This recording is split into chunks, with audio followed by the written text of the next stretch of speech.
रामापुरम नामक गांव में चंद्रैया नामक मिठाई व्यापारी था। अच्छी गुणवत्ता की मिठाई को कम दाम में देने के कारण उस गांव के सारे लोग उसी के पास मिठाई खरीदते थे। एक दिन चंद्रैया के पास उसका दूर का रिश्तेदार रमणा आता है। कैसे हो चंद्रैया? अरे मैं ठीक हूँ रमणा, घर में सभी ठीक हैं? अब मैं क्या ही बोलूँ चंद्रैया, घर का हालत तो खराब है। मैं तो तुम्हारे पास नौकरी की आशा में आया हूँ। बुरा मत मानो रमणा, कल से हमारे दुकान आकर काम शुरू करो।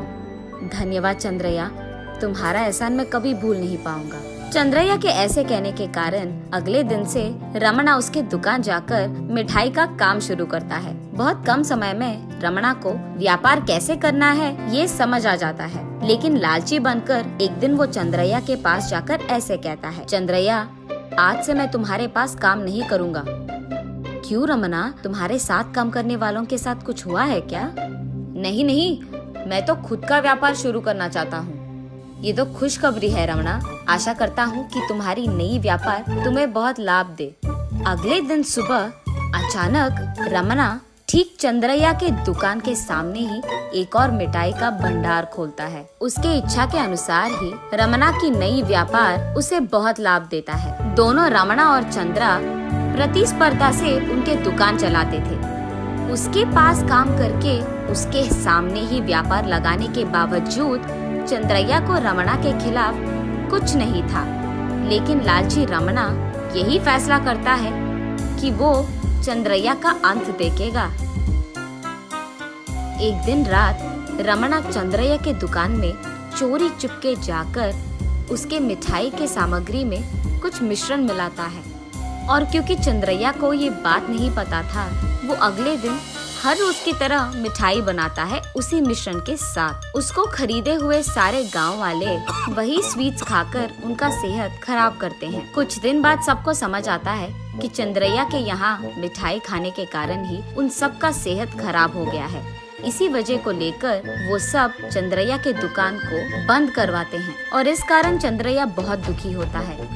ये देख रमणा तुरंत वहाँ आकर चंद्रैया को संभालने की नाटक करता है। रमणा नाटक करता है, लेकिन अंदर ही अंदर उसे बहुत खुशी होती है कि उसकी योजना सफल हो गई है। अगली सुबह चंद्रैया रमणा के पास जाकर, रमणा तुमने तो देखा ही है, मेरा व्यापार अब नुकसान में है। अरे हाँ, जैसे ही मैं सुनता हूँ मुझे बहुत दुख होती है।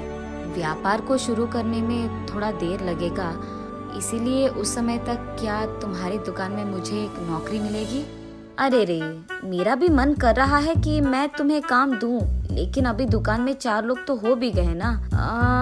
अब नहीं हो सकता शायद। तब चंद्रैया वहाँ बुरा मानते हुए निराश होकर चले जाता है। जा रहे चंद्रैया को बुलाकर रमणा ऐसे कहता है, चंद्रैया अगर काम की जरूरत पड़ी तो सबसे पहले तुम्हें ही बुलाऊंगा। बस ये बात सुनकर चंद्रैया खुश होता है और अपने घर पहुंचता है। चंद्रैया की पत्नी वंदना, क्या हुआ जी, क्या आपको कोई काम मिला है? हाँ नहीं वंदना, सारा गांव घूमने के बावजूद एक भी नौकरी नहीं मिली है। बुरा मत मानिए जी, आपके जैसे मेहनत करने वालों के लिए सही नौकरी मिल ही जाएगी। आशा करता हूँ कि यही सच हो वंदना। सुनिए, मुझे बहुत भूख लग रही है, घर में एक भी दाना नहीं है। ठीक है, मैं जाकर ढूंढता हूँ कि खाने के लिए कुछ मिलेगा। ये कहकर चंद्रैया घर से बाहर निकलता है। चलते चलते वो जंगल पहुँच जाता है। तब चंद्रैया को जंगल के बीच में आम के पेड़ के नीचे एक मिट्टी का मटका दिखाई देता है। क्योंकि वो मटका उसे आकर्षित कर रहा था, वो पास जाकर देखता है। देखने पर उसे उस मटके पे एक मंत्र दिखाई देता है। उस मंत्र को चंद्रैया पढ़ने लगता है। ठीक उसी समय एक बंदर के उछलने के कारण उस पेड़ से एक आम उस मटके में गिरता है, और तुरंत वो कच्चा आम सोने के रंग में बदलकर एक पके आम की तरफ बदल जाता है, और उसे देख चंद्रैया चौंक जाता है। उस आम को खाकर देखता है। उस आम की स्वाद देखकर वो आश्चर्यचकित होता है।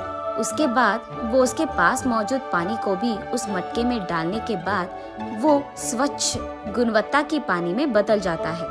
बात समझ आने पर चंद्रैया उस मटके को घर ले जाकर उसकी बीवी को उसके बारे में समझाता है। अगर आप जो कह रहे हो वो सच है तो हम हमारी मिठाई की सामग्री इसमें ही डालकर उसे बनाते हैं। अरे हाँ हाँ, यही करेंगे वंदना। तब वो दोनों मिठाई के मिश्रण को उस मटके में डालकर मंत्र पढ़ते ही वो सारे गुणवत्ता और स्वच्छ मिठाई में बदल जाते हैं। मिठाई का स्वाद चखते ही दोनों चौंक जाते हैं। अरे वाह, अगर इस मिठाई को हम मार्केट में जाकर बेचेंगे ना वंदना, तो हमें बहुत सारे पैसे मिलेंगे। बात तो सही है जी, चलो देर किए बिना इस सारी मिठाई को मार्केट में जाकर बेचते हैं। अगले दिन चंद्रैया मार्केट में अलग प्रकार के मिठाई बेचने लगता है। ये देख वहाँ के गांव वाले चंद्रैया के पास आकर उसके दुकान बंद करने के लिए कहते हैं। उनकी बातें सुनकर चंद्रैया ऐसे कहता है, सुनिए, जो भी इससे पहले हुआ है वो मेरी गलती थी, मुझे माफ कीजिए, पर बस एक बार इस मिठाई को चख कर देखिए, मैं वादा करता हूँ ये बहुत अच्छा है। ये कहते हुए चंद्रैया वहाँ के सारे लोगों को एक एक मिठाई मुफ्त में देता है। जैसे ही वो चखते हैं वहाँ के लोग पागल हो जाते हैं और चंद्रैया के पास मौजूद सारी मिठाई खरीद लेते हैं। ये देख रमणा को बहुत जलन होती है। ठीक तभी एक काम करने वाला चंद्रैया के पास ली मिठाई को रमणा के हाथों में देता है। जैसे ही रमणा वो चखता है वो आश्चर्यचकित होता है, सोचता है कि इतनी स्वादिष्ट मिठाई ये कैसे बना रहा है। उसी रात किसी को बताए बिना चुपचाप चंद्रैया के घर जाकर देखता है। ठीक उसी समय चंद्रैया और उसके पत्नी दोनों मिठाई बनाते रहते हैं।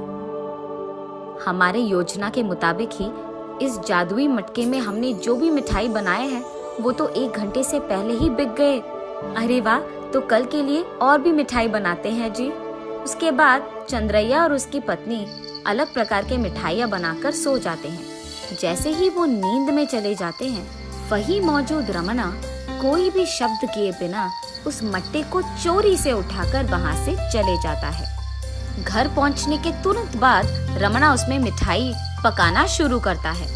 ठीक तभी उस गांव का सरपंच रमणा के पास आकर ऐसे कहता है, कल का जो मेला है उसमें सभी के लिए मिठाई तुम्हें ही बनाना होगा। जरूर सरपंच साहब, मिठाई तैयार करके मैं आपको देता हूँ। ये सुनकर सरपंच वहाँ से चले जाता है। रमणा सारी रात मिठाइयाँ बनाते ही रहता है। अगली सुबह मेला शुरू होती है और उस मेला में चंद्रैया और रमणा दोनों मिठाइयाँ बनाकर बेचते रहते हैं। वहाँ आए हुए लोग सारे उन दोनों के पास बहुत सारी मिठाइयाँ खरीदते हैं। एक तरफ चंद्रैया के पास जिन्होंने भी मिठाई खरीदा है वो खुशी से मेले का मजा लेते हैं, लेकिन दूसरी तरफ जिन्होंने भी रमणा के पास मिठाई खरीदा है उन लोगों का सेहत खराब होता है। जैसे ही ये बात सबको पता चलती है, रमणा के पास सरपंच पुलिस के साथ जाकर ऐसे कहता है, इस गांव में तुम अच्छा मिठाई बनाते हो इसलिए मैंने तुम्हें ये सौंपा है। आपके आदेश के अनुसार मैंने तो मिठाई दे दी है। हाँ, वही मिठाई खाकर अब सबका सेहत बिगड़ रहा है। मैं सच कह रहा हूँ, मैंने मिठाई में कुछ नहीं मिलाया है साहब। अगर तुमने कुछ नहीं मिलाया तो लोग ऐसे उल्टी क्यों कर रहे हैं? ठीक तभी चंद्रैया भी उसके जादुई मटके को ढूंढते वहाँ आता है।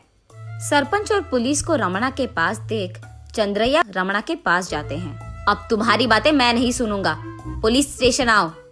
ये लो, आ गया चंद्रैया। उसको पूछोगे तो सच तुम्हें पता चल जाएगा। मिठाई का काम मैंने तुम्हें सौंपा है, चंद्रैया से मैं क्या पूछूंगा? मैंने ये मिठाइयाँ उसके पास चोरी किए जादुई मटके में ही बनाए हैं। क्या? मेरे मटके का चोरी तुमने किया है? कल रात चुपके से मैं तुम्हारे घर आकर तुम दोनों की बातें सुन लिया, इसीलिए उस मटके को मैंने चुराया। ठीक है, अगर तुम्हारी बात सच है तो चंद्रैया के पास जिन्होंने भी मिठाई खरीदा है वो सब क्यों ठीक है, वही मुझे भी समझ में नहीं आ रहा है। यहाँ के लोग सारे उल्टी इसीलिए कर रहे हैं क्योंकि मिठाई बनाने से पहले तुमने मटके पे मंत्रा नहीं पढ़ा है। रमणा को तब उसकी गलती का एहसास होता है और चंद्रैया के एहसान को भूलकर लालच में आकर उसको धोखा देने के लिए वो माफी मांगता है।